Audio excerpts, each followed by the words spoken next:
Asus ScreenPad Plus gives you alternative ways to improve your efficiency when working on your projects and workflows.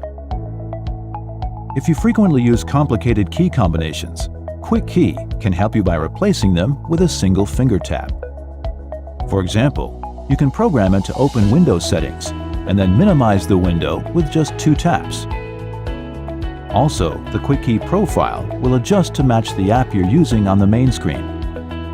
To personalize your Quick Key combinations, first open the app you wish to link Quick Key to, such as the note-taking app Evernote.